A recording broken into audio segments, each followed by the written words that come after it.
Tepat pada saat ini, 5 kepala emas di leher raksasa itu membuka mulut mereka untuk melepaskan paduan suara pekikan tajam.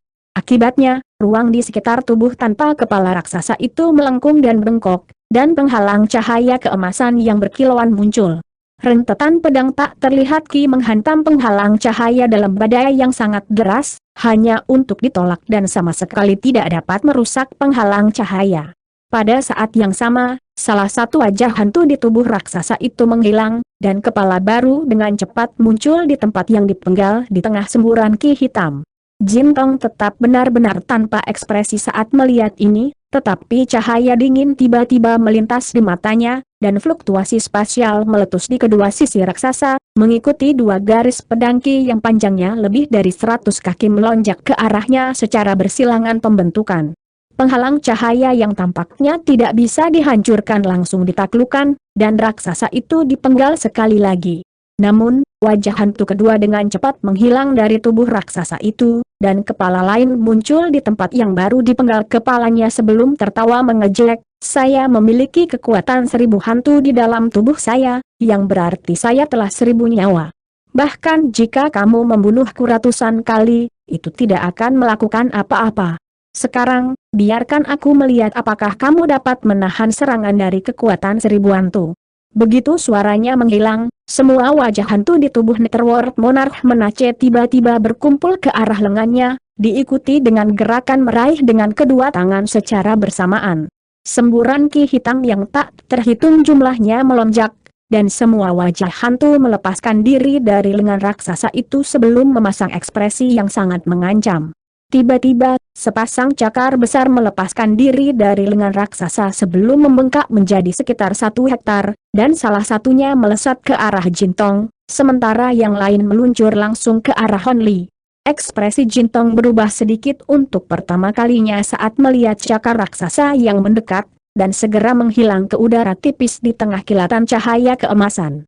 Namun, cakar raksasa itu membuat gerakan meraih, dan wajah-wajah hantu yang tak terhitung jumlahnya di dekatnya sedikit melengkung sebelum 5 rantai hitam melesat keluar dari ujung jari cakar itu.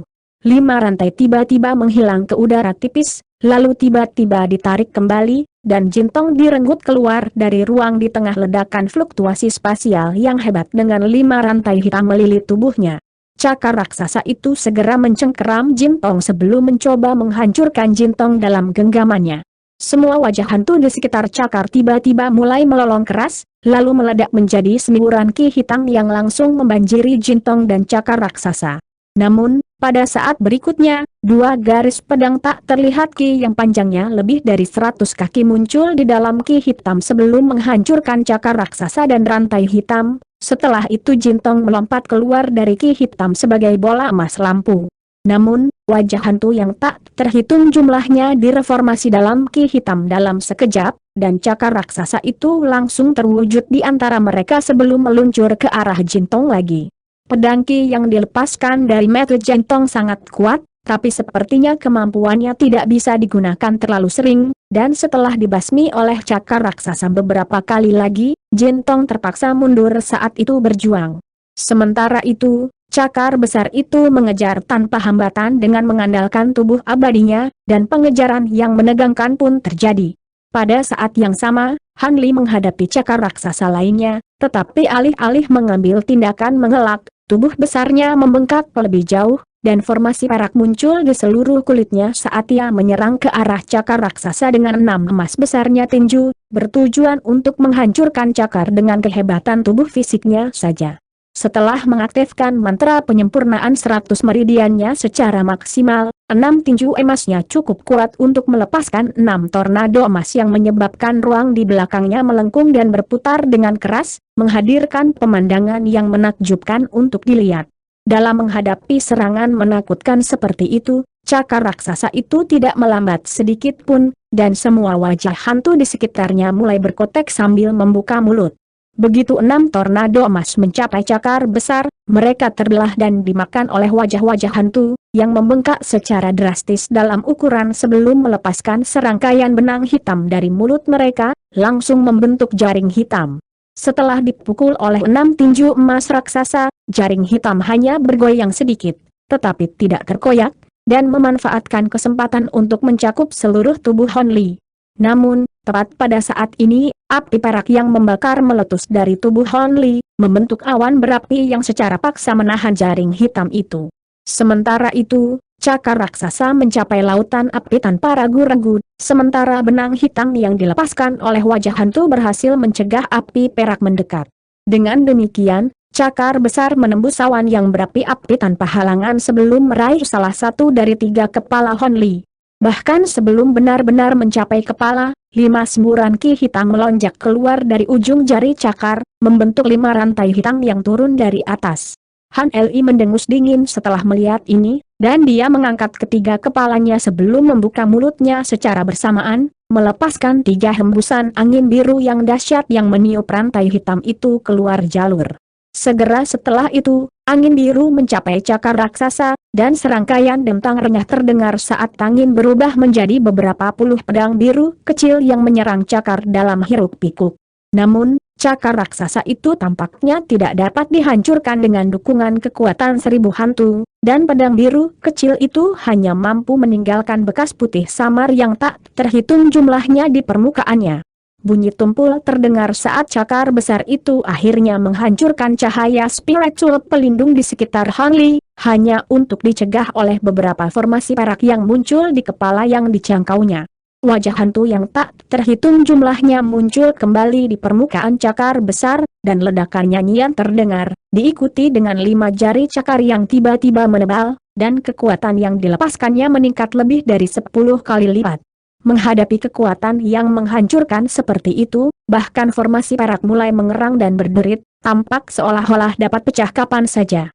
Han Li mengangkat pandangan samar saat melihat ini, dan dia segera meletakkan tangannya di atas kepalanya sendiri, yang terbuka untuk melepaskan beberapa bola cahaya dengan warna berbeda. Setiap bola cahaya berisi proyeksi makhluk roh sejati yang berbeda, dan mereka berevolusi di udara sebelum terjun ke tubuh Hon Li dalam sekejap. Detik berikutnya, serangkaian ledakan keras terdengar, dan serangkaian sisik emas muncul di atas tubuh Hon Li di tengah kilatan cahaya keemasan keunguan. Pada saat yang sama, sebuah tanduk pendek muncul dari masing-masing dari ketiga kepalanya, yang diikuti oleh ki yang berasal dari dunia terdekat sebelum disalurkan ke Hon Li dalam hiruk-pikuk. Jelas bahwa Hon Li tidak akan mampu mengalahkan Netherworld Monarch Menace melalui cara konvensional, jadi dia akhirnya melepaskan transformasi nirvana ketiganya. Setelah menyelesaikan transformasi, Han Li melepaskan raungan gemuruh sebelum meraih cakar raksasa dengan 2 tangannya, lalu menghancurkan cakar itu dengan mudah. Segera setelah itu, dia membuka mulutnya untuk melepaskan semburan cahaya keemasan, yang menyapu jaring ke atas sebelum menariknya ke mulutnya untuk dimakan. Netherworld Monarch Menace sangat terkejut melihat ini, dan dia buru-buru mengarahkan jari ke arah itu. Wajah hantu yang tak terhitung jumlahnya segera muncul di sekitar Hon Li sekali lagi, dan mereka semua mengadopsi ekspresi marah sebelum dengan cepat melantunkan mantra. Dengan demikian, cakar raksasa lainnya dengan cepat mulai terbentuk di antara wajah-wajah hantu itu. Apakah kamu benar-benar berpikir kamu dapat terus menggunakan trik ini berulang kali? Hon Li mendengus dingin saat dia menyerang dengan 6 tinjunya secara bersamaan. Fluktuasi spasial meletus di sekelilingnya, dan 6 pusaran emas muncul dari udara tipis sebelum berputar dengan cepat di tempat, melepaskan kekuatan hisap yang sangat menakutkan dan bahkan jejak samar kekuatan hukum. Semua wajah hantu hanya memiliki kesempatan untuk melepaskan beberapa ratapan sedih sebelum mereka benar-benar tersapu ke dalam pusaran. Netherworld Monarch Menace tercengang melihat ini, dan dia segera membuat segel tangan, di mana wajah hantu yang telah menghilang dari tubuhnya muncul kembali. Mereka kemudian membuka mata mereka untuk melepaskan benang cahaya hijau, berkumpul untuk membentuk pilar cahaya besar yang setebal tangki air sebelum langsung menempuh jarak beberapa ribu kaki untuk mencapai Hon Li. Ekspresi garang muncul di wajah Hon Li, dan dia mengulurkan tangan besar ke arah pilar cahaya yang mendekat. Ledakan yang menghancurkan bumi terdengar saat pilar cahaya hijau dihentikan oleh tangan Hon Li, lalu meledak sebagai bola cahaya raksasa. Setelah debu mereda, tangan Hon Li terungkap lagi, dan itu benar-benar tanpa cedera. Meskipun dia telah mengalami pertempuran yang tak terhitung jumlahnya di masa lalu, Netherworld Monarch Menace tidak bisa membantu tetapi terperangah melihat ini. Tepat saat dia akan melepaskan beberapa jenis kemampuan lain, Han Li tiba-tiba membuat gerakan meraih dengan satu tangan, dan pedang panjang hijau tua segera muncul di tengah kilatan lampu hijau, lalu langsung membengkak hingga lebih dari 100 kaki panjangnya. Han Li kemudian mencengkeram gagang pedang dengan keenam tangannya sebelum menebasnya di udara dengan ekspresi serius. Beberapa pita cahaya keunguan keemasan muncul di atas tubuh Han Li, dan ki asal dunia yang baru saja diserapnya melonjak ke pedang hijau raksasa di genggamannya dalam hiruk-pikuk. Sederet rune perak menyala di bilahnya, dan proyeksi pedang sabit hijau yang panjangnya lebih dari 1000 kaki tersapu sebelum menghilang ke udara tipis. Itu adalah harta karun surgawi yang mendalam. Netherworld Monarch Menace segera berseru setelah merasakan fluktuasi hukum yang dilepaskan oleh pedang hijau raksasa, dan dia buru-buru membuat segel tangan untuk mencoba dan melepaskan beberapa jenis teknik mengelak, tapi itu sudah terlambat. Detik berikutnya, fluktuasi spasial meletus di atas Netherworld Monarch Menace, dan bulan sabit hijau muncul kembali sebelum turun ke arahnya di tengah ledakan kekuatan hukum yang menakutkan. Ruang di sekitarnya segera mengencang, dan seluruh tubuhnya dilumpuhkan oleh kekuatan hukum, membuatnya merasa seolah-olah dia telah disegel di dalam gunung es yang besar, membuat semua perjuangan menjadi sia-sia. Pedang tebasan roh surgawi yang mendalam jauh lebih kuat daripada yang diantisipasi oleh Netherworld Monarch Menace, dan tidak ada harta karun surgawi yang mendalam yang pernah dia lihat di masa lalu yang dapat dibandingkan dengan kekuatannya. Saya setuju. Hapus batasan. Netherworld Monarch Menace berteriak dengan ngeri, dan dua penghalang cahaya yang menutupi seluruh gunung langsung menghilang, tetapi bulan sabit hijau masih terus berlanjut tanpa jeda. Setelah mencoba menggunakan beberapa jenis teknik rahasia untuk melarikan diri, semuanya sia-sia. Netherworld Monarch Menace akhirnya menjadi putus asa. Kekuatan 1000 hantu meledak. Tiba-tiba, wajah hantu di tubuhnya berubah warna menjadi merah cerah sebelum meledak di tengah rentetan ledakan yang menggema. Awan kabut darah segera meletus ke segala arah, sangat meniadakan kekuatan hukum di daerah sekitarnya. Pada saat yang sama, tubuh Netherworld Monarch Menace dengan cepat menyusut ke ukuran aslinya, dan dia berjuang bebas dari kekuatan hukum yang mengikat sebelum naik ke udara. Han Li mendengus dingin setelah melihat ini, dan dia tiba-tiba menyerang seperti kilat dengan pedang hijau raksasanya. Ini adalah tebasan yang terlihat sangat biasa, tetapi bagian depan pedang raksasa itu menghilang begitu serangan itu dilepaskan. Netherworld Monarch Menace baru saja menghindari bulan sabit hijau, tetapi tepat pada saat ini, proyeksi bilah raksasa semi-transparan muncul dari udara tipis di sampingnya di tengah kilatan cahaya hijau, lalu melintas di udara dan membelah tubuhnya menjadi dua, sepenuhnya mengabaikan api merah pelindung yang membakar tubuhnya. Netherworld Monarch Menace melepaskan bagaimana caranya, tapi dia masih tidak panik saat dia membuat segel tangan, di mana tubuh bagian bawahnya langsung meledak menjadi awan kabut darah. Tubuh bagian atasnya diselimuti kabut darah, lalu menghilang di tempat di tengah ledakan yang bergema. Sedikit ajakan muncul di wajah Han Li saat melihat ini, dan dia mengarahkan jari ke arah itu, di mana bulan sabit hijau juga meledak menjadi benang hijau gelap yang tak terhitung jumlahnya yang langsung menembus ruang di mana Netherworld Monarch Menace baru saja menghilang. Teriakan sedih lainnya terdengar di tengah ledakan fluktuasi spasial yang hebat, dan bagian atas tubuh Netherworld Monarch Menace muncul kembali.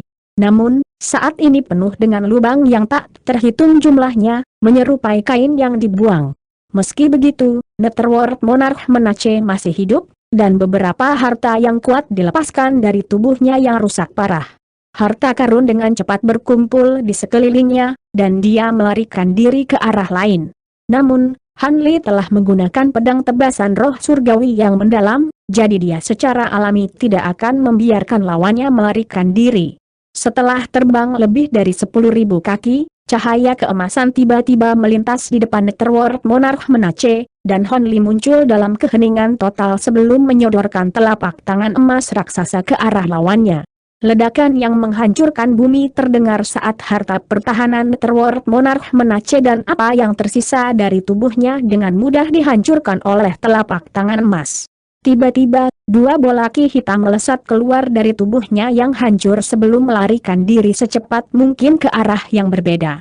Alis Hanli sedikit berkerut saat melihat ini, dan dia menyapukan jarinya ke salah satu bola ki hitam, melepaskan seberkas pedang biru ki yang mengiris makhluk itu di dalam ki hitam menjadi dua. Itu tidak lain adalah binatang seperti monyet itu. Segera setelah itu, busur petir emas yang tak terhitung jumlahnya muncul dari pedang biru ki, langsung membakar binatang itu menjadi abu. Tanpa dukungan kekuatan sihir Netherworld Monarch Menace, jiwa kedua ini tiba-tiba rapuh dan tidak dapat beregenerasi secara instan seperti yang telah dilakukan sebelumnya. Tepat saat bola ki hitam lainnya hendak melarikan diri, semburan cahaya melintas di kedua sisinya, dan seekor binatang ular berkepala sapi keluar dari ki hitam di tengah ratapan sedih. Namun, ia hanya berhasil maju beberapa langkah lagi sebelum tubuhnya benar-benar hancur, dan semburan ki hitam yang tak terhitung jumlahnya meletus di tengah serangkaian tangisan hantu. Tepat pada saat ini, Jin Tong muncul di atas di tengah kilatan cahaya keemasan, lalu mengangkat tangannya untuk melepaskan garis tak terhitung dari pedang tak terlihat ki yang memusnahkan semua ki hitam hanya dalam beberapa tarikan napas. Dengan demikian, Netherworld Monarch Menace baik-baik saja dan benar-benar mati. Pada saat yang sama, tutup salah satu dari 10 peti mati batu biru yang terletak di aula bawah tanah di dunia lain tiba-tiba meledak, dan sosok bayangan tiba-tiba berdiri di dalam peti mati saat dia meraung dengan suara marah, "Siapa yang berani membunuh tubuhku? Jangan biarkan aku bertemu denganmu. Kalau tidak, begitu aku membentuk tubuh baru, aku akan menyiksamu selamanya." Sosok bayangan itu kemudian melayang keluar dari peti mati batu sebelum dengan cepat terbang keluar dari aula. Setelah kembali ke bentuk manusianya, Hanli memegang manik merah seukuran kepalan tangan di satu tangan.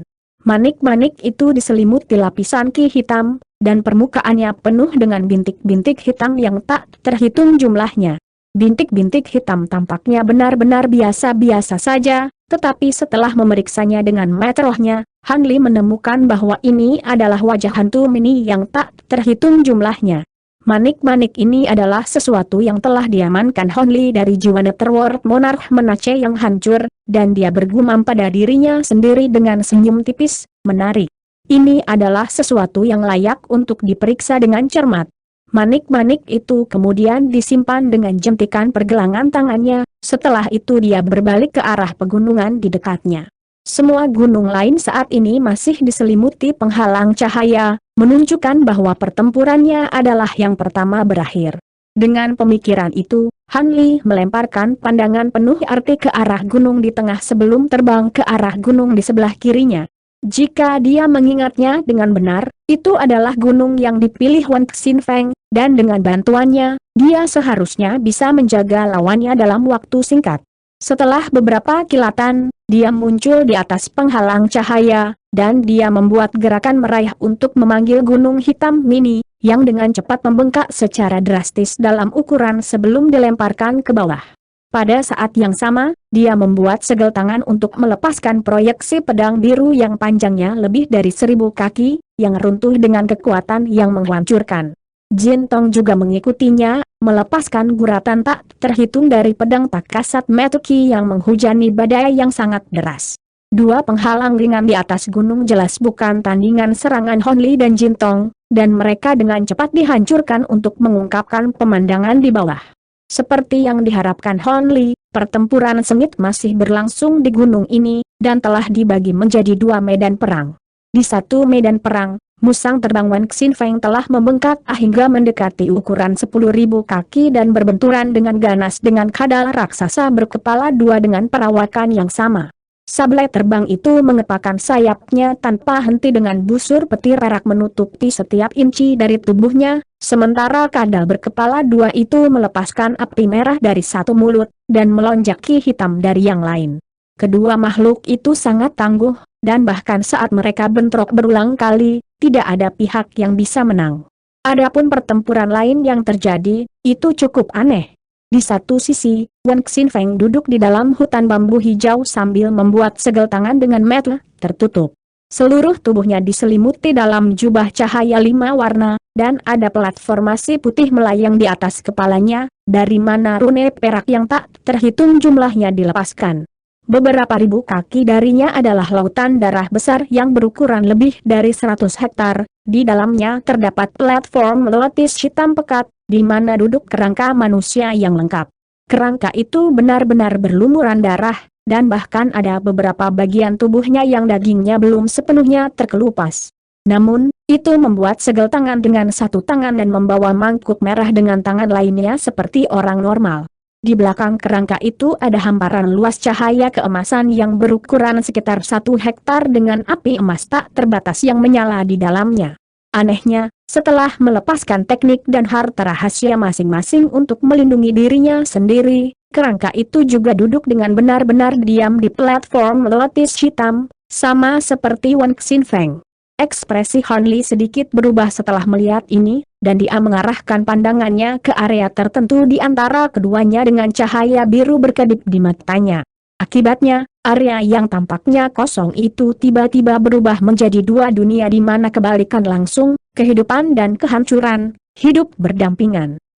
Satu dunia dipenuhi dengan kerangka yang dibentuk oleh Ki Hitam yang mendatangkan malapetaka di dalam lautan api merah, sementara dunia lain dipenuhi dengan tanaman hijau subur dan kupu-kupu 5 warna yang tak terhitung jumlahnya. Kedua dunia tampaknya dipisahkan oleh garis yang tidak terlihat, dan mereka terus-menerus berbenturan. Entah api merah itu membuat pohon dan kupu-kupu menjadi abu, atau pohon dan tanaman merambat tumbuh lebih tebal dan lebih kuat sebelum menyapu kerangka yang tak terhitung jumlahnya sebagai pupuk. Bentrokan antara dunia yang sangat kontras menciptakan pusaran raksasa di tengah yang berputar dengan cepat, tetapi tidak mengeluarkan suara, seolah-olah itu tidak lebih dari ilusi. Mengesankan. Keduanya sudah mulai menguasai domain roh. Meskipun genggaman mereka sangat dasar, rata-rata Grand Ascension Stage pasti tidak akan berdaya melawan mereka. Jin Tong, pergi dan bunuh kadal itu, serahkan Raja Netherworld ini padaku, perintah Han Li.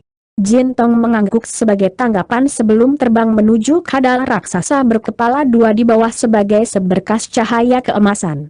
Adapun Han Li, ia berubah menjadi kunpeng raksasa yang panjangnya lebih dari 1000 kaki dengan busur petir perak yang tak terhitung jumlahnya melintas di sekujur tubuhnya, lalu jatuh dari langit.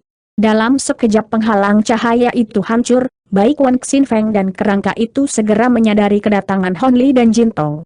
Wan Xinfeng secara alami sangat gembira, sementara hati kerangka itu sedikit tenggelam, dan sekarang setelah Jin Tong dan Han Li terlibat dalam pertempuran ini, ia tahu bahwa dia tidak bisa hanya duduk diam lebih lama lagi.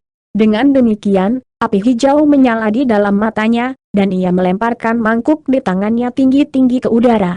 Mangkuk itu melepaskan tanda merah yang tak terhitung jumlahnya dalam hiruk-pikuk, lalu membengkak seukuran gunung kecil sebelum meluncur langsung ke arah Jin Tong. Pada saat yang sama, raungan gemuruh terdengar di dalam lautan darah di bawah kerangka, yang diikuti oleh sekitar selusin wir merah raksasa muncul sebelum meluncur langsung ke arah kunpeng yang besar. Sementara itu, kerangka itu membuat tali segel tangan yang cepat sebelum mengarahkan jari ke arah 2 dunia yang saling berbenturan dari jauh. Tiba-tiba, dunia yang dipenuhi dengan api merah tiba-tiba meledak tanpa peringatan, membentuk matahari merah besar yang melepaskan lautan api ke dunia lawan. Menghadapi serangan yang merusak diri ini, pohon-pohon dan tanaman merambat di dunia hijau melengkung dan memutar dengan keras, dan sebagian besar kupu-kupu 5 warna langsung meledak. Wan Xinfeng cukup terkejut melihat ini, dan dia buru-buru membuat serangkaian segel tangan cepat sambil menjentikan serangkaian segel mantra ke dunia hijau. Akibatnya, dia tidak dapat bekerja dengan Han Li untuk menyerang kerangka itu bersama-sama. Kekuatan hisap yang sangat besar yang dilepaskan oleh mangkuk merah memaksa Jin Tong untuk berhenti kedinginan, dan sebagai pembalasan, ia segera melepaskan 2 garis cahaya tembus dari matanya. 2 garis cahaya menghantam mangkuk dalam formasi bersilangan, dan 2 lubang besar segera dilubangi ke dasar mangkuk. Setelah terkena pukulan yang begitu berat, mangkuk itu mulai menyusut dengan cepat seperti balon yang tertusuk sebelum diiris menjadi potongan-potongan yang tak terhitung jumlahnya oleh 2 garis cahaya tembus pandang atas perintah Jin Tong. Setelah itu, Jin Tong melompat dan menyatu menjadi satu dengan dua garis cahaya untuk membentuk pilar cahaya tebal yang mencapai kadal raksasa berkepala dua dalam sekejap, lalu dengan cepat berputar di sekitarnya seperti sambaran petir tembus pandang. Kadal raksasa tahu bahwa dia dalam bahaya besar, tetapi musang terbang raksasa mencegahnya untuk dapat mengambil tindakan mengelak, sehingga hanya bisa melepaskan penghalang api merah di sekitar tubuhnya sendiri. Sayangnya, penghalang api terbukti benar-benar tidak efektif, dan tubuhnya diiris menjadi beberapa bagian.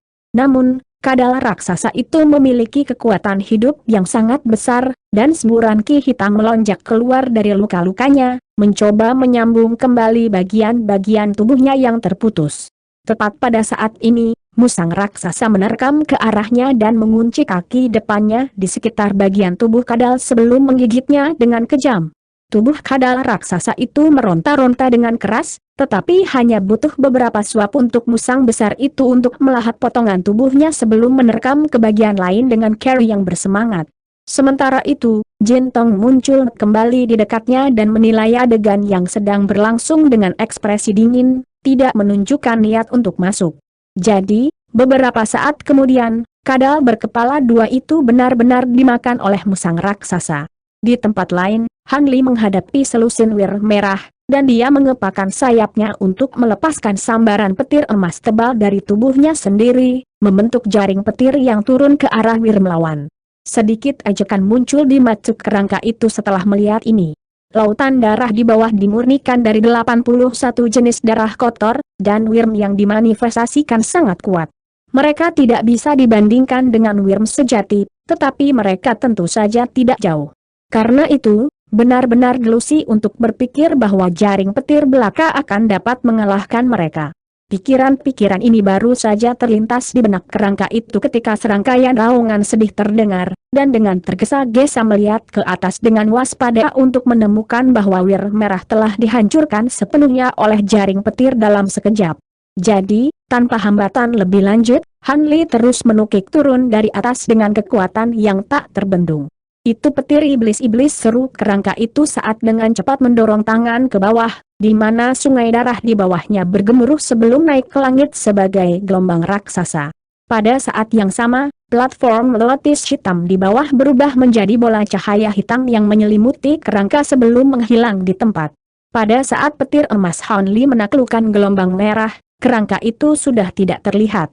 Setelah menentukan bahwa tidak mungkin ia bisa melawan Han Li dan Wan Xinfeng sekaligus, kerangka itu sangat menentukan dan langsung melarikan diri. Tanpa dukungan kekuatan sihirnya, matahari merah dengan cepat dihancurkan oleh Wan Xinfeng. Setelah itu dia bangkit dengan senyum di wajahnya. Terima kasih atas bantuanmu, Saudara Han.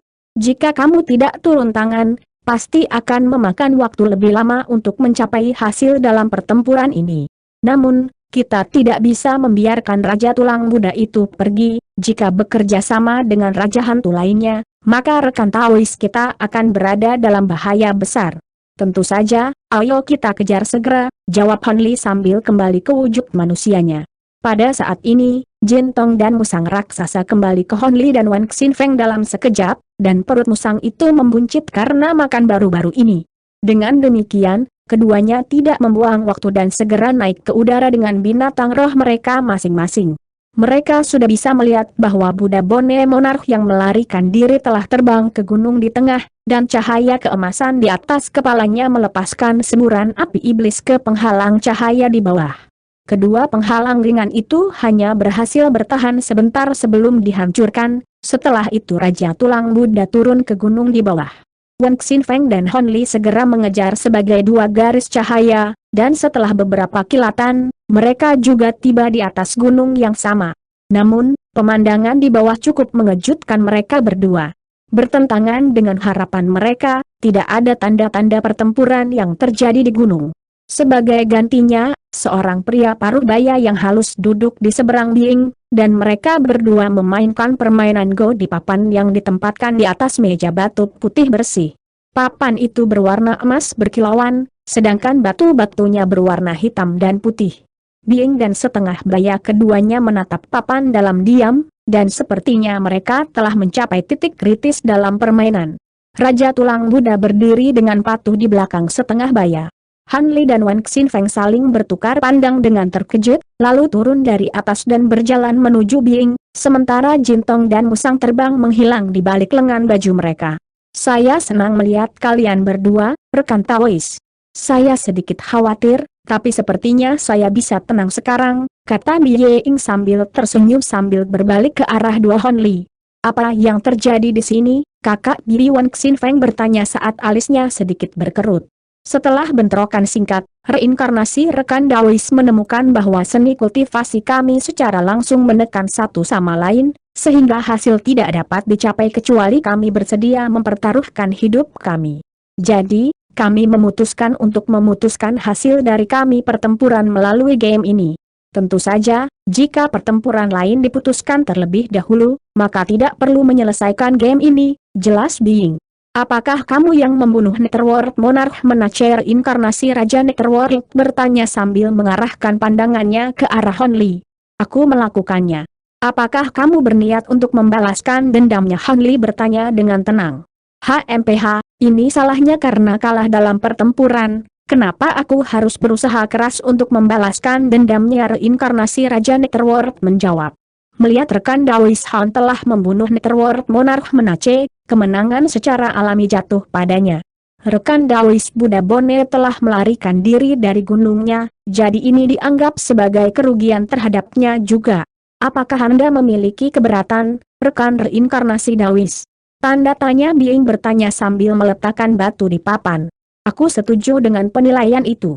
Namun, karena ketiganya telah muncul di sini, aku tidak bisa membiarkan mereka pergi dan ikut campur dalam pertempuran yang tersisa. Aku harus meminta semua orang untuk tetap di sini sampai hasil yang lain keluar pertempuran diputuskan, kata reinkarnasi Raja Netherworld. Baiklah, saya menerima pengaturan ini atas nama mereka. Bing setuju setelah beberapa saat merenung. Han Li dan Wan Xinfeng sama-sama bingung tentang mengapa Bing dengan mudah menyetujui permintaan reinkarnasi Raja Netherworld, tetapi mereka tidak mengajukan keberatan dan berdiri di samping dalam diam. Raja Tulang Buddha juga tetap diam saat dia melirik duo Han Li dengan mata hijau berapi-apinya. Senyum muncul di wajah reinkarnasi Raja Netherworld setelah mendengar Bing menyetujui permintaannya, dan dia menundukkan kepalanya untuk fokus pada permainan yang ada lagi, lalu meletakkan batu lain di papan setelah berpikir lama. Bing juga mulai fokus pada permainan setelah melihat ini. Han Li mengarahkan pandangannya ke papan dengan cara yang tertarik, tetapi setelah beberapa saat, dia dengan cepat menggelengkan kepalanya dengan sikap pasrah. Keterampilannya dalam permainan Go cukup rata-rata, tetapi ia masih dapat mengidentifikasi bahwa permainan ini sangat kompleks dan jelas bukan permainan yang dapat ia pahami. Bing dan reinkarnasi Raja Netherworld ini jelas merupakan pemain Go terbaik yang pernah dilihatnya, tak heran jika keduanya cukup percaya diri untuk menentukan hasil pertandingan mereka melalui permainan Go. Dengan mengingat hal itu, tatapan Han Li beralih ke Wan Xinfeng, di mana dia menemukan bahwa dia juga menilai papan, tetapi alisnya sedikit berkerut, dan sepertinya dia bisa lebih memahami situasi permainan saat ini lebih baik daripada dia telah melakukan. Senyum masa muncul di wajah Han Li saat melihat ini. Setiap gerakan yang dilakukan oleh Bing dan reinkarnasi Raja Netherworld akan diselingi oleh jeda yang panjang, dan dalam sekejap mata, hampir 1 jam telah berlalu. Tiba-tiba, ledakan gemuruh keras terdengar di kejauhan, dan 2 penghalang cahaya yang meliputi gunung pertama dari kanan dihancurkan, dan 2 orang muncul sebelum terbang satu demi satu menuju gunung tempat Han Li dan yang lainnya berada terletak. Setelah mengidentifikasi 2 sosok yang terbang ke arah mereka, ekspresi Wan Xinfeng sedikit berubah ketika dia berkata, sepertinya rekan Daois Li telah dikalahkan. Han Li juga mengarahkan pandangannya ke arah itu untuk menemukan bahwa baju besi pria lapis baja perak itu saat ini penuh dengan lubang, dan setengah dari tubuhnya telah direduksi menjadi gumpalan daging dan darah yang hancur. Ada juga beberapa kepala hantu hitam pekat yang menggigit dagingnya yang terbuka, dan wajahnya sangat pucat. Orang yang mengejarnya adalah seorang wanita muda cantik yang tampaknya berusia 17 tahun. Dia mengenakan jubah ungu yang megah, tetapi dikelilingi oleh ratusan kepala hantu dan angin yin berhembus di sekelilingnya. Setelah hanya beberapa kilatan, Mereka berdua tiba di udara di atas gunung tempat Honli dan yang lainnya berada, dan mereka juga agak terkejut dengan pemandangan yang menyambut mereka di bawah. Namun, pria lapis baja perak itu segera kembali sadar sebelum turun dari atas, sementara wanita muda itu hanya mengikuti setelah ragu-ragu sejenak. Pada saat yang sama, kepala hantu di sekitarnya menghilang seolah-olah itu tidak lebih dari ilusi. "Apakah kamu baik-baik saja?" Saudara Lai Bing bertanya. "Saya baik-baik saja, Saudara Bi, terima kasih atas perhatian Anda. Namun, hasil pertempuran saya mengecewakan. Saya sudah melakukan segalanya dengan kekuatan saya, tetapi kemampuan wanita ini terlalu banyak untuk saya tangani, jadi saya terpaksa melarikan diri," jawab pria lapis baja perak itu dengan senyum mesam. "Tidak apa-apa, rekan Dawis Han dan Priwen telah memenangkan pertempuran mereka 10 Raja Netherworld semuanya memiliki tingkat kekuatan yang berbeda, jadi saya tidak pernah berharap kita memenangkan semua 5 pertandingan, Anda harus memprioritaskan pemulihan dari cedera Anda," Biing berkata dengan suara hangat, tampaknya tidak terlalu kecewa dengan kekalahan pria lapis baja perak itu. "Rekan Dawis Han dan Priwen telah mengalahkan lawan mereka? Itu kejutan yang menyenangkan. Dalam hal ini, saya dapat yakin," kata pria lapis baja perak sambil melemparkan pandangan terkejut ke arah Honli dan Wan Xin Feng, lalu mengambil duduk di dekatnya dengan kaki disilangkan. Segera, busur petir perak muncul untuk benar-benar membanjiri seluruh tubuhnya.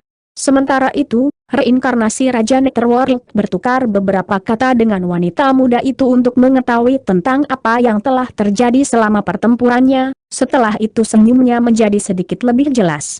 "Reinkarnasi Raja Netherworld, pihakmu telah mendapatkan kemenangan juga, tetapi menurut kesepakatan kami sebelumnya, keduanya juga harus tetap berada di gunung ini dan dilarang mengganggu pertempuran terakhir," kata Biing. "Tentu saja. Omong-omong, aku lupa memberitahumu ini sebelumnya, tapi yang bertarung di gunung terakhir adalah Raja Tujuh Lubang, yang menempati peringkat 3 teratas di antara 10 raja kita, kekuatannya jauh lebih unggul bahkan dari milikku sendiri. Jika lawannya tidak dapat mengalahkannya, maka ada kemungkinan besar mereka akan dibunuh daripada dikalahkan begitu saja," kata reinkarnasi Raja Surgawi sambil tersenyum. Ekspresi Biing sedikit berubah setelah mendengar ini, tetapi kemudian dengan cepat kembali normal saat dia berkata, "Apakah Raja Tujuh Lubang ini benar-benar kuat? Saya tidak yakin. Rekan Taoist Swesa dapat menempati peringkat di antara 10 makhluk paling kuat di dunia wilayah kita, jadi mungkin rekan Taoistmu yang akan dibunuh sebagai gantinya. Begitukah? Kalau begitu, mari kita tunggu dan lihat," reinkarnasi Netherworld Monarch terkekeh. Dengan demikian, mereka berdua mulai fokus pada permainan lagi. Waktu dengan cepat berlalu, dan 1 hari dan 1 malam berlalu dalam sekejap mata.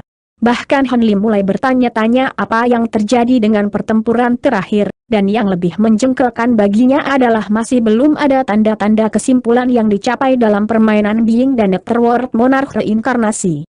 Setiap gerakan yang dilakukan oleh mereka berdua memakan waktu beberapa kali lebih lama dari sebelumnya, dan tepat ketika Honli berpikir bahwa penantian akan berlanjut, ekspresi Biing sedikit berubah saat dia mengarahkan pandangannya ke arah gunung terakhir. Hati Honli bergerak sedikit setelah melihat ini, dan dia juga menyapu indera spiritualnya ke arah itu. Akibatnya, dia disambut oleh pemandangan monster hibrida manusia kalajengking yang terbang keluar setelah menghancurkan 2 penghalang cahaya di atas gunung. Tubuh bagian atas monster itu milik seorang pemuda, sedangkan tubuh bagian bawahnya adalah kalajengking raksasa berwarna hitam kemerahan. Itu memegang pedang hitam beriak aneh di satu tangan, dan kepala keriput yang beberapa kali lebih kecil dari kepala manusia normal di tangan lainnya. Mata kepala itu tertutup rapat, dan wajahnya dipenuhi dengan ketidakpercayaan, seolah-olah pemiliknya masih tidak dapat percaya bahwa dia telah dikalahkan bahkan pada saat tepat sebelum pemenggalannya. Meskipun kepalanya telah dimumikan, Hanli masih dapat segera mengidentifikasinya sebagai milik Swesa. Makhluk kuat yang sangat terkenal dari benua langit darah ini telah terbunuh dalam pertempuran oleh lawannya. Pada titik ini, Biing dan yang lainnya juga telah mengidentifikasi kepala, dan ekspresi mereka menjadi gelap secara signifikan setelah melihat ini. monster itu muncul tanpa ekspresi di atas semua orang setelah hanya beberapa kilatan, tapi dia tidak menunjukkan niat untuk turun dari atas. Hehe, sepertinya Raja Tujuh Lubang pada akhirnya mengamankan kemenangan. Karena itu, rekanmu pasti juga sangat kuat untuk bertahan begitu lama. Reinkarnasi Raja Neraka terkekeh. Saya tidak berpikir bahwa rekan Daois Swesa akan benar-benar terbunuh, tetapi tampaknya kita masih mendapatkan kemenangan akhir, kata Bieng tanpa ekspresi. Memang, meskipun Raja Tujuh Lubang memenangkan pertempurannya, sudah tidak ada gunanya melanjutkan permainan kami mengakui kekalahan 3 hingga 2 dalam pertandingan ini, jawab reinkarnasi Raja Netherworld dengan suara tenang. Mata Bieng sedikit menyipit setelah mendengar ini. Kalau begitu menurut kesepakatan kita, kami hanya akan mengambil 40% dari sumber daya dunia kecil ini dan menyerahkan sisanya kepada Anda. Jika Anda masih tidak puas dengan itu, kami dapat mengulangi pertandingan ini berulang-ulang sampai satu pihak dapat memperoleh kemenangan telak, Netherworld kata reinkarnasi Raja. Tidak perlu untuk itu, serikat dagang kami sudah sangat senang dengan 60% dari sumber daya dunia kecil ini. Namun, kematian rekan Daois Swesa adalah kerugian besar bagi kami, jawab Bieng. Di level kami, setiap orang memiliki beberapa tindakan penyelamatan jiwa yang disiapkan. Dia datang untuk berpartisipasi dalam pertandingan ini, jadi aku yakin dia membuat persiapan sebelumnya, dan sulit untuk mengatakan apakah dia benar-benar binasa, kata reinkarnasi Raja Netherworld dengan sikap acuh tak acuh, tidak menyebutkan kematian Netherworld Monarch Menace. Saya tentu berharap begitu. Sayang sekali saya tidak dapat benar-benar berdebat dengan Anda, rekan Daois. Saya harap kita akan mendapatkan kesempatan lain di masa depan, jawab Bieng dengan anggukan. Aku sebenarnya lebih tertarik untuk menghadapi rekan Daois Han suatu hari nanti. Fakta bahwa Netherworld Monarch Menace bahkan tidak bisa melepaskan diri darinya menunjukkan bahwa kekuatannya kemungkinan besar tidak kalah dengan kekuatan dari Seven Orifices Monarch. Netherworld terinkarnasi Raja berkata sambil menatap penuh arti ke arah Hon Li. Kamu terlalu baik, rekan Daois, saya sangat beruntung dalam pertempuran saya, jawab Hon Li dengan acuh tak acuh. Reinkarnasi Raja Netherworld tidak memiliki niat untuk tinggal lebih lama lagi, dan dia bangkit berdiri ketika dia berkata, melihat hasilnya telah diputuskan, kami akan pergi sekarang, dan kami akan mengatur untuk mengosongkan wilayah yang diperlukan di dunia kecil ini segera. Bieng dan yang lainnya secara alami tidak berusaha untuk menahannya, dan dengan demikian, keempat Raja Netherworld terbang menuju Gunung Tulang Putih di kejauhan. Keempat Raja terbang ke gunung, dan Ki Hitam di depan segera mulai mundur. Sepertinya para Raja Netherworld itu berencana untuk menepati janji mereka. Dalam hal ini, saya tidak perlu menggunakan langkah-langkah cadangan yang saya siapkan. Rekan Taois Swesa telah binasa, akan sangat disayangkan jika rekan Taois lain bertemu kematian mereka di sini. Bieng menghela nafas saat dia juga bangkit. Saudara Bi, apakah rekan Taois Swesa benar-benar binasa? Dengan kemampuan dao darahnya yang kuat, tentunya dia setidaknya bisa memastikan pertahanan diri. Saya pernah mendengar desas-desus bahwa rekan Daois Swesa membudidayakan klon yang sangat menakutkan itu identik dengan penampilannya dan juga memiliki kekuatan yang sebanding, kata Wan Xinfeng dengan prihatin. Sedikit kejutan melintas di mata Bieng setelah mendengar ini, dan setelah jeda singkat, dia menjawab, kamu benar, apa yang binasa hanyalah tiruan dari rekan Taois Swesa, bukan tubuh aslinya. Saya baru saja menerima berita bahwa rekan Taois Swesa mengalami beberapa keadaan yang tidak terduga selama petualangan, dan meskipun dia aman sekarang, dia mengalami beberapa cedera, itulah sebabnya dia mengirim klon ini untuk berpartisipasi dalam pertandingan ini sebagai gantinya. Klon ini disempurnakan oleh rekan Daois Swesa selama puluhan ribu tahun, aku masih tidak tahu bagaimana aku akan menjawabnya sekarang setelah dihancurkan dalam pertempuran ini. Paling tidak, ini masih jauh lebih baik daripada tubuh asli rekan Daois Swesa binasa. Saya yakin Anda akan dapat memuluskan segalanya dengan menawarkan beberapa kompensasi ekstra kepada saudara Swesa. Pria lapis baja perak itu kata saat kilat perak di sekelilingnya memudar, dan dia bangkit. Pada saat ini, kulitnya terlihat jauh lebih baik daripada sebelumnya. Saya tentu berharap begitu. Apakah Anda benar-benar baik-baik saja, Brother Lei? Apakah Anda memerlukan bantuan dari saya? Biing bertanya dengan prihatin sambil melirik kepala hantu hitam yang masih menempel erat di bahu pria lapis baja perak itu. Aku baik-baik saja. Hanya saja kepala hantu ini tidak bisa langsung disingkirkan, aku hanya perlu waktu untuk memperbaikinya menggunakan api sejatiku yang terikat saat aku kembali. Karena itu, aku kehilangan beberapa harta penting yang menyelamatkan jiwa selama pertempuran, jawab pria lapis baja perak dengan senyum mesam. Rekan Daois Lei, kemampuan apa yang dimiliki lawanmu untuk membuatmu sampai pada keadaan yang menyedihkan? Hon Li bertanya. Kemampuan lain wanita itu tidak terlalu luar biasa, tapi dia memiliki teknik rahasia yang memungkinkan dia untuk memanipulasi bayangan hantu, dan itu sangat merepotkan.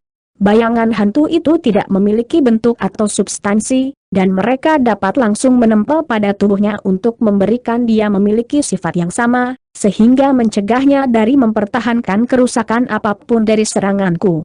Aku melakukan segalanya dengan kekuatanku untuk melawan teknik rahasia ini, semuanya sia-sia, jadi aku hanya bisa menyerah, jawab pria lapis baja perak itu dengan marah. Sepertinya seni kultivasi dari alam neraka ini benar-benar unik. Dapat dimengerti bahwa kamu dikalahkan karena kamu hanya menghadapi kemampuan aneh ini untuk pertama kalinya, Saudara Lei, Wen Xinfeng menghibur dengan suara lembut. Pria lapis baja perak itu hanya menggelengkan kepalanya dalam diam. Sekarang hasilnya telah diputuskan, kita tidak perlu tinggal di sini lagi, mari kembali ke benteng. Dalam beberapa hari mendatang, kita akan dapat melihat apakah makhluk hantu itu benar-benar akan mematuhi perjanjian. Kata Biing sambil menyimpan papan gao, lalu naik ke udara, diikuti oleh semua orang. Sebulan kemudian, permukaan tenang danau yang sangat terpencil tiba-tiba terbelah, dan sebuah bahtera hitam raksasa muncul dari dalamnya. Setelah hanya beberapa kilatan, bahtera menghilang ke langit yang jauh. Serangkaian boneka bersenjata sedang berpatroli di bahtera dari satu ujung ke ujung lainnya, dan di dalam ruang rahasia yang penuh dengan pembatasan di tingkat bawah bahtera, Han Li duduk di atas kasur, menilai slip batu giok perak di tangannya kesunyian. Tak lama setelah akhir pertandingan melawan alam neraka, Biing telah memenuhi janjinya, membawa Han Li ke perpustakaan buku besar markas Serikat Dagang dan mengizinkannya untuk memilih teknik rahasia abadi. Han Li telah memilih Origin Astral Barrier, dan keputusan telah dibuat setelah pengenalan teknik rahasia yang disampaikan oleh Biing. Dengan Provenance Through the Fields dan Profound Heavenly Spirit /Sword, Han Li yakin dengan kekuatan ofensifnya sendiri, jadi dia tidak terlalu tertarik dengan teknik rahasia abadi ofensif yang tersedia. Nama Origin Astral Barrier terdengar cukup sederhana, tetapi sebenarnya itu adalah teknik rahasia khusus yang memungkinkan seseorang untuk membentuk penghalang pelindung menggunakan ki asal dunia. Dia tidak tahu seberapa kuat itu akan terjadi, tetapi itu adalah teknik rahasia abadi, jadi itu jelas bukan seni kultivasi biasa. Namun, ada sedikit masalah. Han Li mengangkat slip giok sebelum menunjuk jari ke sana, dan suara berdengung samar terdengar saat slip giok melepaskan serangkaian rune emas, yang dengan cepat membentuk panel teks. Rune emas ini berkedip tanpa henti seolah-olah mereka memiliki tingkat sifat spiritual tertentu, dan itu tidak lain adalah rune teks segelemas. Han Li memeriksa isi teks melalui mata menyipit untuk sementara waktu sebelum menggelengkan kepalanya dengan alis berkerut. Meskipun dia mengenali semua rune, kumpulan teks sangat sulit untuk diuraikan, jadi ini jelas bukan sesuatu yang bisa dia tafsirkan sepenuhnya dalam waktu singkat. Dengan mengingat hal itu, Han Li mengarahkan jari ke slip batu giok lagi, dan tubuh teks emas menghilang. Setelah beberapa saat merenung, Han Li membalik tangan untuk memanggil slip batu giok merah lainnya, yang dia usap dengan lembut dengan sedikit kegembiraan di matanya. Ini adalah slip giok yang diperolehnya dari Istana Kuali Surgawi sebagai bagian dari warisan Taoist Tianding. Dia hanya bermaksud untuk mereplikasi salinan slip batu giok, tetapi jiwa esprit telah memberikan slip batu giok itu kepadanya secara langsung sebagai tanda terima kasih. Slip giok ini berisi teknik rahasia pemurnian petir yang digunakan Taoist Tianding selama waktunya di alam roh. Han Li memiliki Divine Devil Bane Lightning, yang merupakan jenis petir tingkat atas, jadi teknik rahasia ini sangat cocok untuknya. Dibandingkan dengan Origin Astral Barrier, seni kultivasi ini jauh lebih mudah untuk dipahami. Dengan demikian, Han Li menekan slip batu giok ke dahinya sendiri dan mulai mempelajarinya dalam diam. Selama sekitar 1 tahun terakhir, dia sudah menafsirkan sebagian besar teknik rahasia. Dengan perkiraannya, dia akan mencapai penguasaan penuh dalam waktu sekitar setengah tahun. Pada saat itu dia bisa mulai menyempurnakan Divine Devil Bane Lightning miliknya. Saat ia mempelajari teknik rahasia, bahtera hitam mulai terbang menuju arah yang telah ditentukan. Sementara itu, Biing duduk di kursi di aula di dasar danau raksasa, merenungkan sesuatu dengan ekspresi kontemplatif. Ada 4 tetua serikat dagang yang berdiri di depannya, termasuk Wen Xin Feng, yang berkata, sekte tulang darah pasti bertindak cukup cepat, mengingat mereka telah melacak pelakunya. Memang, saya mendengar bahwa beberapa sekte besar, yang dipimpin oleh sekte tulang darah, mengumpulkan sekelompok 12 makhluk tahap kenaikan besar, dan mereka bersiap untuk membentuk formasi perangkap iblis di rute yang dilalui pelakunya. Mereka berencana untuk memikat pelakunya ke dalam formasi itu sebelum membunuhnya bersama. Untuk beberapa alasan, mereka mengirim undangan kepada saya untuk berpartisipasi dalam rencana mereka. Ngomong-ngomong, saya mendengar bahwa rekan Taoishi dari Lembah Skival dan Nyonya Lingyun dari Kutukan Segudang Gunung juga telah diundang, kata Biing. HMPH, tujuan mereka jelas, sekte Dao Darah selalu waspada terhadap serikat dagang kita, jadi mereka kemungkinan besar ingin menunjukkan kekuatan kepada serikat dagang kita selama pertempuran. Kalau tidak, mengapa mereka mengundangmu? Bahkan setelah itu, Penatua Jun sudah dikirim untuk bergabung dengan mereka. Seorang pria tua berjubah hijau mendengus dingin. Bagaimanapun, sekte utama darah Dao adalah kekuatan utama di benua kita, jadi kita tidak bisa menolaknya begitu saja. Saudaramu, bagaimana Skival Valley dan Miniature Sam Mountain bereaksi terhadap undangan ini? Wen Xin Feng bertanya dengan alis berkerut. Menurut sumber saya, rekan Taoishi dan Nyonya Lingyun telah menerima undangan mereka, jawab pria tua berjubah hijau itu. Kalau begitu, aku juga harus menerimanya. Kalau tidak, reputasi serikat dagang kita akan terpengaruh. Siapkan formasi teleportasi, aku akan berangkat dalam beberapa hari ke depan. Aku juga ingin tahu apa kekuatan yang dimiliki pelakunya telah memungkinkan dia untuk melakukan pengorbanan darah dalam proporsi yang sangat besar. Akhirnya Biing memutuskan setelah beberapa saat merenung. Kalau begitu, kami akan tunduk pada penilaianmu yang lebih baik, Saudara Bi, tapi hati-hati, Wen Xin Feng memperingatkan dengan ekspresi serius. Yakinlah, aku menyiapkan beberapa tindakan penyelamatan jiwa untuk pertandingan melawan alam neraka. Mengingat aku tidak mendapatkan kesempatan untuk menggunakannya, itu seharusnya cukup untuk membuatku tetap aman tidak peduli bahaya apapun yang aku hadapi di sana, Biing menjawab sambil tersenyum. Wen Xin Feng dan yang lainnya sangat yakin setelah mendengar ini. Jadi, Biing dan para tetua mendiskusikan beberapa hal mengenai penggunaan sumber daya dari dunia kecil itu sebelum semua orang pergi, meninggalkan Biing untuk duduk sendirian di aula. Begitu semua orang pergi, senyum Biing segera memudar dan digantikan oleh ekspresi merenung. Lempeng formasi hancur, jadi aku akan segera menghadapi kesengsaraan yang berat. Aku berpikir bahwa kesengsaraan pasti akan menjadi pertandingan melawan alam neraka, tapi aku sudah muncul dari peristiwa itu tanpa cedera. Apakah kesusahan itu masih belum terjadi akan datang atau sudah diselesaikan melalui tindakan pencegahan yang saya ambil? Biing bergumam pada dirinya sendiri saat dia berpikir keras lagi. Setengah bulan kemudian, Han Li muncul di udara di atas hamparan hutan belantara, mengawasi sekelompok boneka, yang dengan hati-hati membersihkan altar bobrok yang telah terkubur jauh di bawah tanah. Pada saat yang sama, Biing tiba di kota besar di sisi lain benua langit darah, ditemani oleh beberapa penjaga dari serikat dagang. Di perut gunung kecil yang terletak di pegunungan tidak jauh dari kota, Kelabang Frost bersayap 6 dan Ice Phoenix duduk di atas sepasang futon, bermeditasi untuk memulihkan energi mereka. Setiap orang sesekali, Kelabang Frost bersayap 6 akan mengeluarkan botol kecil untuk meneteskan setetes cairan yang tidak diketahui ke dalam mulutnya, lalu menutup matanya lagi untuk memperbaiki kekuatan obat di dalam cairan roh. Mereka berdua benar-benar tidak terluka, tetapi kelelahan di wajah mereka sangat terlihat. Tidak mengherankan bahwa mereka terlihat sangat buruk untuk dipakai, siapapun akan sangat terkuras baik dalam kekuatan sihir dan pengertian spiritual setelah dikejar oleh musuh yang tidak dapat diatasi begitu lama.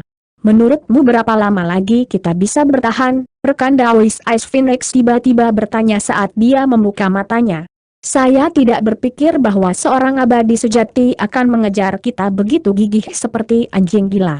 Namun, yakinlah, dia tidak akan bisa melakukan apapun kepada kita sebelum cairan roh saya habis. Kelabang Frost bersayap pernah menjawab dengan sikap kesal saat dia juga membuka matanya. Itu semua karena kamu merayunya dengan kata-kata menghina itu sehingga dia begitu gigih mengejar kita. Ice Phoenix mendengus dingin. Kamu tidak tahu apa-apa. Jika aku tidak membuatnya kehilangan ketenangannya dengan hinaanku, tidak mungkin kita bisa berhasil melarikan diri darinya menggunakan teknik rahasia itu. Jika yang lebih buruk menjadi yang terburuk, maka aku harus meninggalkan benua ini dan kembali ke benua Tianyuan. Tentunya dia tidak akan terus mengejar kita ke benua lain, kata Kelabang Frost bersayap penam dengan suara dingin. Mata Ice Phoenix sedikit berbinar setelah mendengar ini. Meninggalkan benua langit darah sebenarnya bukan ide yang buruk. Pria itu turun ke benua langit darah dari alam abadi sejati, jadi dia pasti memiliki sesuatu yang penting untuk dilakukan di sini.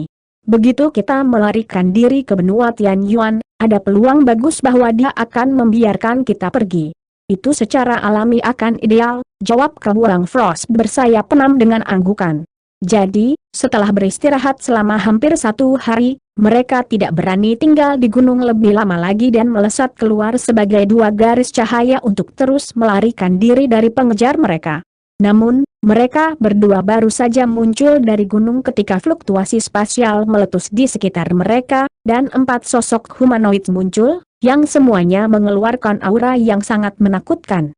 Mereka berdua secara alami cukup terkejut dengan ini, dan mereka segera berhenti sebelum memeriksa 4 orang yang muncul di sekitar mereka, di mana mereka menemukan bahwa kelompok itu terdiri dari 2 pria dan 2 wanita, yang semuanya berada di tahap kenaikan agung.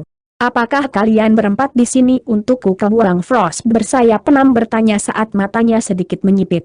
Kami memang di sini untukmu, rekan Daois, jawab seorang pria berwajah biru mengenakan jubah merah tua. Ekspresi Kelabang Frost bersayap penam berubah sedikit setelah mendengar ini, dan dia berkata dengan suara dingin, "Oh, Anda benar-benar di sini untuk saya? Saya tidak ingat membuat musuh dari Anda selama waktu saya di benua langit darah. Tolong jangan salah paham, kami di sini bukan untuk menargetkan Anda. Sebaliknya, kami ingin meminta bantuan Anda," jawab pria berwajah biru dengan sedikit senyum di wajahnya. Kelabang Frost bersayap penam sangat frustrasi setelah dikejar begitu lama, dan kedatangan keempat makhluk Grand Ascension Stage ini akhirnya menjatuhkannya ke tepi saat dia berkobar karena marah. "Begitukah caramu meminta bantuan dari orang? Bagaimana jika aku menolak? Jika orang-orang ini tidak bisa memberikan respon yang memuaskan, maka mungkin dia benar-benar akan menyerang mereka. Bagaimanapun, dengan teknik gerakannya yang kuat, dia akan dapat dengan mudah melarikan diri dengan Ice Phoenix bahkan jika dia tidak bisa mengalahkan keempatnya dalam pertempuran." Ekspresi pria berwajah biru tetap tidak berubah, dan dia menjawab, "Tolong tetap tenang, rekan Daois. Proposal yang kami bawa kepada Anda sangat bermanfaat bagi kedua belah pihak. Anda saat ini sedang dikejar oleh seseorang, kan?" Hati Kelabang Frost bersayap penam bergerak sedikit setelah mendengar ini. "Bagaimana apanya?" "Sangat sederhana, kami ingin Anda memancing pengejar Anda ke tempat tertentu. Selama dia berani mengejar Anda ke tempat itu akan menjadi tempat peristirahatan terakhirnya. Tidakkah Anda setuju bahwa ini saling menguntungkan?" tanya pria berwajah biru itu. "Kau ingin menyergapnya?" Kelabang Frost bersayap penam tercengang mendengar ini. "Itu benar. Namun, jika kami ingin mencapai ini, maka kami membutuhkan kerjasama Anda," jawab pria berwajah biru itu. Ice Phoenix juga tercengang mendengar lamaran ini. "Apakah kamu tahu siapa yang kita kejar? Kamu pikir kalian berempat bisa mendapat kesempatan?" Kelabang Frost bersayap penam bertanya dengan senyum dingin. Siapa bilang kita berempat adalah satu-satunya yang terlibat dalam hal ini? Hehe, terlepas dari siapa dia, faktanya adalah dia membunuh makhluk hidup yang tak terhitung jumlahnya di benua langit darah kita untuk pengorbanan darahnya. Bahkan jika dia benar abadi, tidak mungkin kita akan membiarkannya meninggalkan benua langit darah hidup-hidup, kata pria berwajah biru itu ketika ekspresi bangga muncul di matanya. Haha, itu sangat menenangkan untuk didengar. Baiklah, aku akan meminjamkanmu bantuanku, kelabang Frost bersayap 6 setuju. Pria berwajah biru itu agak bingung dengan reaksi kelabang Frost bersayap 6, tetapi yang penting adalah dia telah menyetujui proposal ini. Dengan demikian, pria berwajah biru menyapu lengan baju ke udara untuk melepaskan slip batu giok, dan berkata, slip batu giok ini berisi lokasi yang Anda butuhkan untuk memikat pengejar Anda. Selama Anda bisa melakukan itu, dia akan sama saja mati. Saya yakin Anda tidak akan mengecewakan kami, rekan Dawes. Yakinlah, hidupku sendiri dipertaruhkan di sini, jadi aku pasti tidak akan mengacaukan ini, jawab kelabang Frost bersayap 6 dengan tenang saat dia menangkap slip batu giok. Bagus. Kalau begitu, kami doakan yang terbaik untukmu. Kami masih memiliki beberapa hal yang harus diperhatikan, jadi kami akan pergi sekarang, kata pria berwajah biru itu sambil menangkupkan tinjunya sebagai salam perpisahan. Setelah itu, mereka berempat dengan cepat menghilang di tempat di tengah ledakan fluktuasi spasial, sementara ekspresi kontemplatif muncul di wajah kelabang Frost bersayap 6. Apakah kamu benar-benar berencana untuk bertindak sebagai iming-iming bagi mereka, tanya si Ice Phoenix. Akan lebih baik bertindak sebagai umpan jika kita bisa menyingkirkan ancaman besar ini. Paling tidak, risikonya jauh lebih kecil daripada mencoba melarikan diri kembali ke benua Tianyuan, jawab kelabang Frost bersayap 6. Kamu melihat pria itu membunuh makhluk Grand Ascension Stage itu, apakah kamu benar-benar berpikir orang-orang itu cocok untuknya? Ice Phoenix masih sangat skeptis. Kamu mendengar apa yang baru saja mereka katakan, bahkan jika dia benar-benar abadi, mereka tidak akan membiarkan dia meninggalkan benua langit darah hidup-hidup. Mereka pasti sudah menyiapkan banyak langkah cadangan mengingat seberapa percaya diri mereka. Hanya saja mereka tidak tahu bahwa mereka benar-benar berurusan dengan abadi sejati. Jika mereka ingin menggunakan saya sebagai umpan, maka biarkan mereka membayar harganya, jawab kelabang Frost bersayap 6 dengan senyum mengejek. Bagaimana jika orang gila itu berhasil melarikan diri dari jebakan itu? Dia pasti akan menyadari bahwa kamulah yang memikatnya ke dalamnya, dan ketika saatnya tiba, dia kemungkinan besar akan mengakhiri permainan kucing dan tikus ini sekali dan untuk semua. Jika dia menjadi serius, kita akan berada dalam masalah yang jauh lebih besar daripada sekarang. Ice Phoenix masih cukup khawatir. Aku sudah mempertimbangkan ini. Bahkan jika pria itu benar-benar abadi, sebagian besar kekuatannya akan disegel di alam ini. Bahkan jika dia berhasil melarikan diri dari jebakan yang dibuat oleh begitu banyak makhluk tahap kenaikan besar, dia pasti akan muncul dengan luka parah.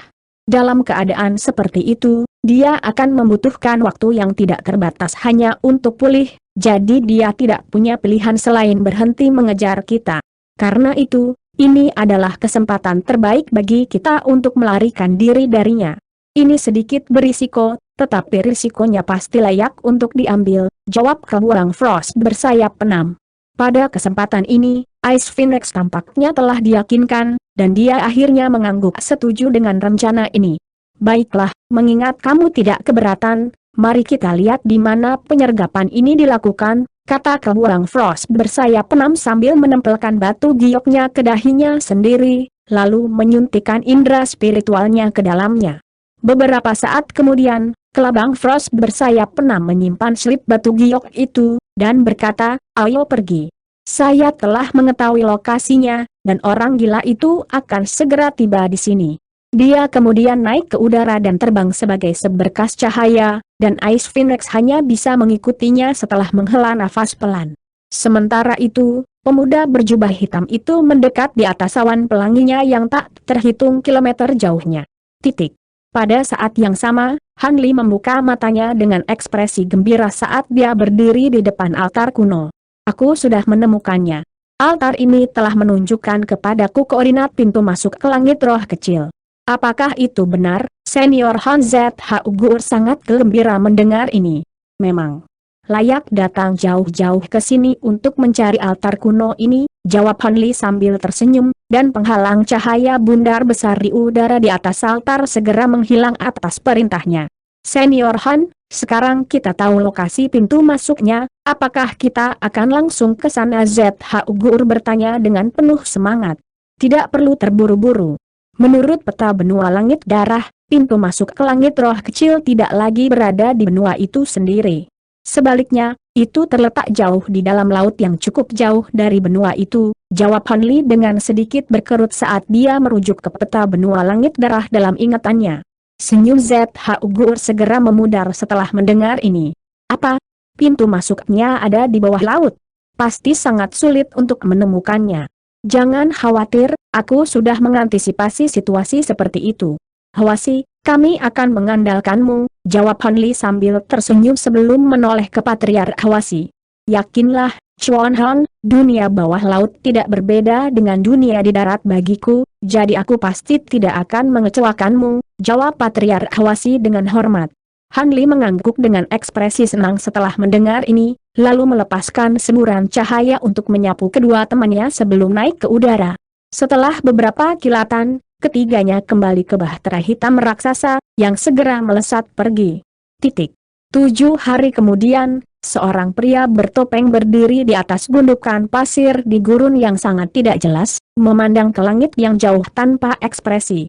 Daerah di bawah gundukan pasir telah digali, dan puluhan ribu murid elit darah Dao berkumpul di sana, tetapi mereka tidak mengeluarkan satu suara pun.